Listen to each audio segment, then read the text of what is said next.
मैं अंजुल अग्रवाल सरव एजुकेशन से। हम पढ़ रहे थे मैक्रो इकोनॉमिक्स का second chapter some basic concepts of macro economics.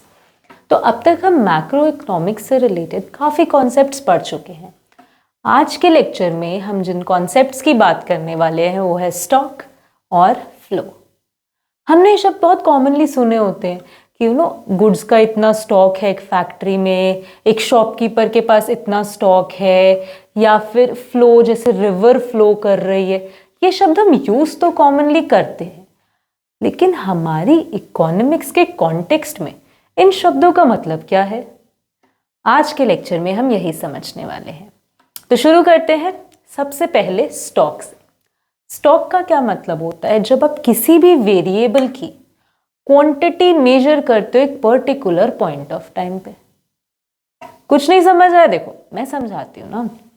कोई भी ऐसी चीज, कोई भी ऐसा वेरिएबल, वेरिएबल किसे कहते हैं? जो भी चीज चेंजेबल है, जो भी चीज वेरी कर सकती है उसे वेरिएबल कहते हैं। हम एक एग्जाम्पल लेते हैं। ये देखिए, मेरे पास ये बॉक्स है, इसमें बहुत सारे मार्कर्स हैं, कुछ हाईलाइटर्स हैं, कुछ पेन्स भी हैं। अब इनकी क्वांटिटी चेंज हो सकती है, वेरी कर सकती है, इसलिए इन्हें क्या कहा जाता है? वेरिएबल। अब हमारा स्टॉक क्या बोलता है? स्टॉक बोलता है जब भी हम किसी चीज की, किसी वेरिएबल की क्वांटिटी को मेजर करते हैं कि हमारे पास कितनी है, 1 2 3 4, क्या क्वांटिटी है हमारे पास। जब हम किसी भी वेरिएबल की क्वांटिटी को मेजर करते हैं एक पर्टिकुलर पॉइंट ऑफ टाइम पे। हाँ, यानी कि अगर आप मुझसे पूछो कि मेरे पास अभी इस वक्त कितने हाइलाइटर्स हैं, तो मैं आपको बोलूंगी 2। ये है मेरा हाइलाइटर्स का स्टॉक। तो बेसिकली हमारी बुक स्टॉक को डिफाइन कैसे करती है? Stock refers to the value of variable measured at a particular point of time.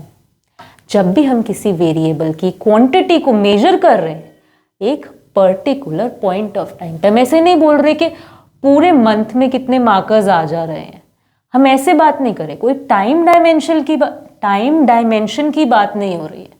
बात किसकी हो रही है? पर्टिकुलर पॉइंट ऑफ टाइम पे किसी की क्वांटिटी की बात हो रही है, उसे हम क्या बोलते हैं? स्टॉक।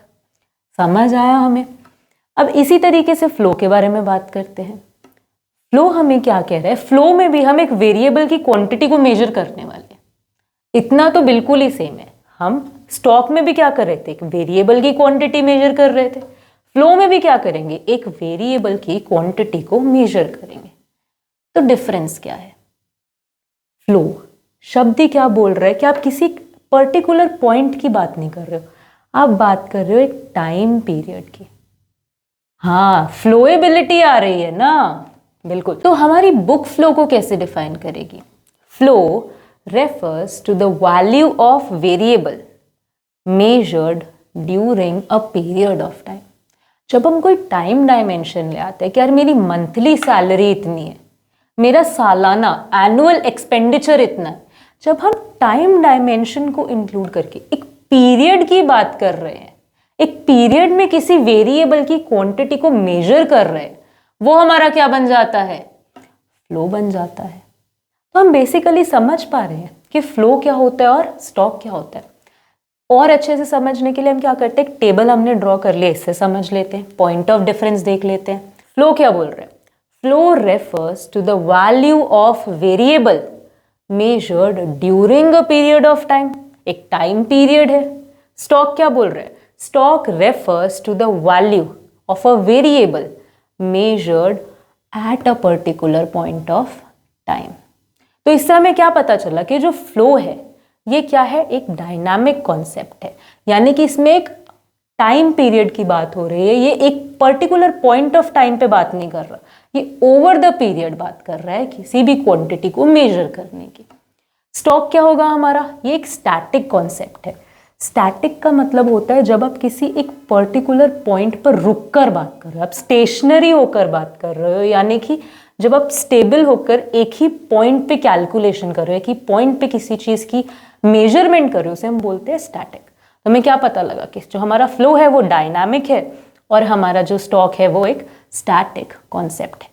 एक और हम क्या पॉइंट लिख सकते हैं इसी से कि जो हमारा फ्लो है इसमें टाइम डायमेंशन है और हमारा जो स्टॉक है उसमें कोई भी टाइम डायमेंशंस नहीं है, यानी कि इसमें एनुअली या फिर हम मंथली वीकली ऐसे बात करेंगे।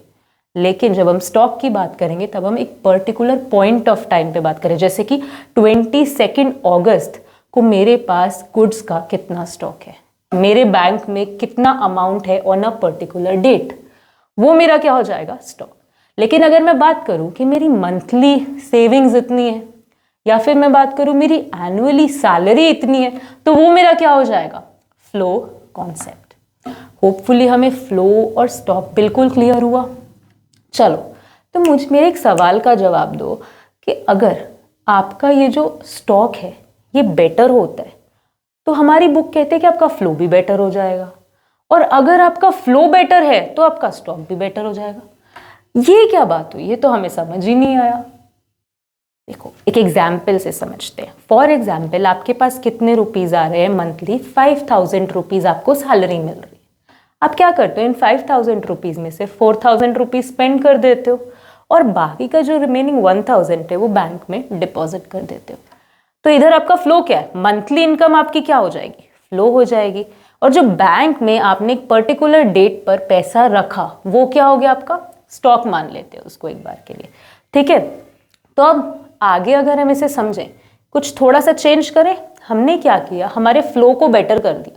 जो हमारे 5000 रुपीज थे, आपको मिला प्रमोशन और अब आपको 10,000 रुपीज मिलने लग। तो आपने क्या किया, जो आप 4000 स्पेंड करते थे उसकी जगह अब आप क्या करने लगे, आप 6000 स्पेंड करने लगे। और रिमेनिंग जो 4000 था वो आपने क्या किया, बैंक में एक पर्टिकुलर डेट पे रखा, हम उसको वहां से उठा रहे हैं, राइट। तो अब हमारे यहाँ पे बात क्या हुई, आप देख क्या रहे हो कि हमारा जो फ्लो है वो बेटर हो गया। पहले 5000 था, अब कितना हो गया, 10,000। लेकिन हम जिस स्टॉक की बात कर रहे थे, हम बैंक को देख रहे थे ना एक पर्टिकुलर पॉइंट ऑफ टाइम पे। तो हमारे जो बैंक में अमाउंट है, पहले कितना था, 1000, अब कितना हो गया, 4000। बेटर हुआ कि नहीं हुआ। यानी यहां से हमें क्या पता लगा कि अगर हमारा फ्लो बेटर होगा तो हमारा स्टॉक भी क्या हो जाएगा, बेटर हो जाएगा। अब अगर आपके पास बेटर स्टॉक है, यानी कि पहले आपके पास कितने पैसे थे, 1000 रुपीज स्टॉक में, अब आपके पास कितने पैसे, 4000। तो अगर आप कल को कुछ विड्रॉल करना चाहते हो, कहीं और इन्वेस्ट करना चाहते हो, कुछ करना चाहते हो, तो आप विड्रॉल बेटर अमाउंट का कर सकते हो कि नहीं। पहले तो आप सिर्फ 1000 रुपए निकाल सकते थे ना, 1000 ही विड्रॉ कर सकते थे। लेकिन अब क्योंकि आपका स्टॉक बेटर है तो आप विड्रॉल भी बेटर कर सकते हो कि नहीं कर सकते, डेफिनेटली कर सकते हो। तो अगर आपका स्टॉक अच्छा है तो आपका जो आउटफ्लो है, फ्लो है जो बाहर जाने का, वो भी तो बेटर हुआ। तो यहां से हमें क्या समझ में आया कि स्टॉक अगर हमारा बेटर होगा तो हमारा फ्लो भी क्या हो जाएगा, बेटर। तो इसी को हमारी बुक क्या लिख रही है कि better the flow, better the stock, better the stock, better the flow. यानी कि ये दोनों चीजें आपस में इंटर रिलेटेड हैं। एक चीज के बढ़ने से दूसरी चीज भी इकोनॉमी में ग्रो करेगी।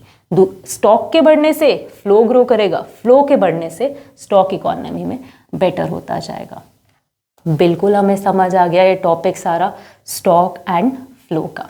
अच्छा, अगर अब हमें सब कुछ क्लियर हो ही गया है तो मैं आपके लिए यहाँ पर एक होमवर्क अटैच कर रही हूँ, आप इससे ट्राई कीजिए और बताइए कि इनमें से क्या क्या चीज़ें स्टॉक है और क्या क्या चीज़ें फ्लो है।